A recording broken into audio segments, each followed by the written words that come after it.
माननीय वित्त मंत्री जी के द्वारा जो बजट प्रस्तुत किया गया है वह सिर्फ कागज का पुलिंदा नहीं है।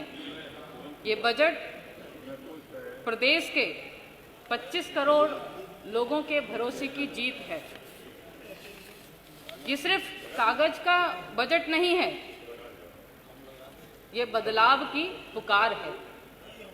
हर गांव, हर शहर में विकास की बहार है। गरीब का हक, किसान का मान है। यही तो नए उत्तर प्रदेश की पहचान है। मैं धन्यवाद देना चाहूंगी हमारे देश के आदरणीय प्रधानमंत्री जी को, हमारे विश्व के लोकप्रिय नेता आदरणीय प्रधानमंत्री जी को, जिन्होंने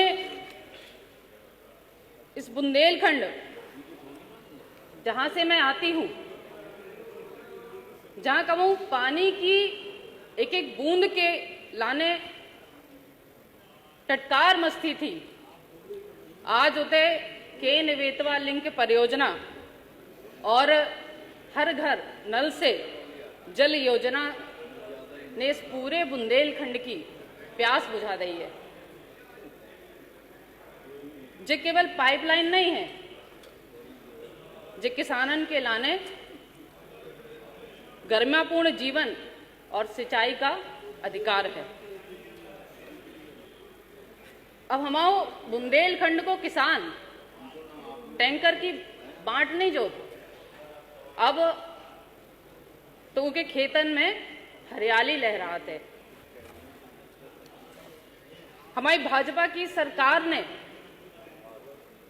दलित और पिछड़न के लाने अंत्योदय को जो मंत्र दो है, वो असल मायने में सामाजिक न्याय और भावना को पालन करत हुए बिना किसी भेदभाव के हम सबको मान और सम्मान दो। हजारों दलित परिवारों को खुद की पक्की छत दी है और हमारी जो बुंदेलखंड की और बुंदेलखंड के साथ साथ पूरे उत्तर प्रदेश और देश की जो मातारी बहनें हैं, उनकी आंखों में जो धुआं लगता था, उस धुएं से मुक्ति दी है। जिस सरकार गरीबन की अपनी सरकार है, जो कहूँ दबंग पहले दलितन के हक मार देते, आज ये लोग दलितों की बात करते हैं।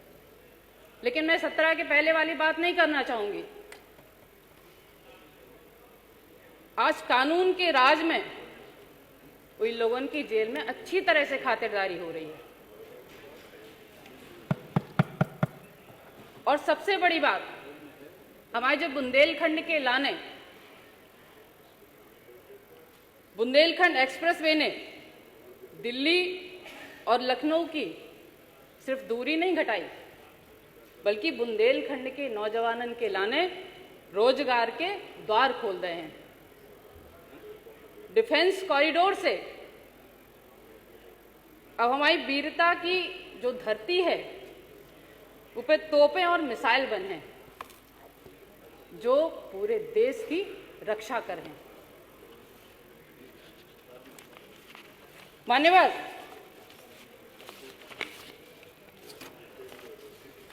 आज मैं धन्यवाद देना चाहूंगी हमारे आदरणीय मुख्यमंत्री जी को, जिन्होंने ये पूरे उत्तर प्रदेश को, जो कि बीमारू राज्य की श्रेणी में आउट तो क्योंकि इससे बाहर निकाल के देश की दूसरी अर्थव्यवस्था बना दो है। आपने ये बजट में सुरक्षित नारी, सशक्त युवा, समृद्ध किसान को जो मंत्र दो है, वो विकसित उत्तर प्रदेश के संकल्प को सिद्ध करत है। मान्यवर, महिलाओं की ताकत को सम्मान मिलो है, युवाओं को आगे बढ़ने को अरमान मिलो है और किसानों की मेहनत रंग लाई है। बजट में सबको अपनो स्थान दो। मान्यवर, साथ ही साथ हमारी सरकार ने पूरे बुंदेलखंड पे जिस प्रकार से इस देश के ग्रोथ इंजन बनाने के लाने जो प्रतिबद्धता हम सबने देखी है, उसके लाने हम सरकार के, माननीय मुख्यमंत्री जी के और माननीय प्रधानमंत्री जी के बहुत बहुत धन्यवाद देते हैं।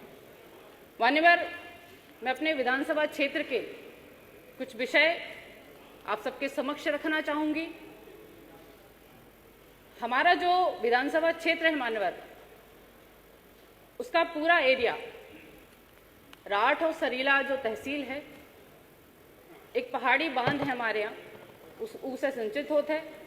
लेकिन वर्तमान की परिस्थिति में उनको जो रोस्टर है, उनका कहना है कि अभी हम सिर्फ 15 दिन की ही वहाँ पर पानी दे पाएंगे नहरों में। मान्यवर, जबकि प्रदेश के अन्य हिस्सों में जो नहर की हमारी प्रणाली है, कई जगह 3-3 महीना 4-4 महीना भी सिंचाई नहरों से के माध्यम से होती है। मान्यवर, बस मान्यवर, यही विषय पर मैं चर्चा करना चाहूंगी कि 2011 में एक विराट सागर बांध परियोजना जो कि धसान नदी में बनने के लिए हम लोगों ने प्रस्तावित करी थी। मान्यवर, ऊके अगर बना दो जाए तो सिर्फ जनपद हमीरपुर की राठ विधानसभा ही नहीं, जनपद जालौन, जनपद झांसी और जनपद महोबा के भी किसान भी उससे आच्छादित होंगे। मान्यवर, सरीला में एक राजकीय बालिका इंटर कॉलेज की स्थापना से वहाँ की जो हमारी बहनें हैं, हमारी जो माताएं हैं, उनको काफ़ी लाभ मिलने वाला है, जो बाहर जाकर के पढ़ाई नहीं कर पाती हैं।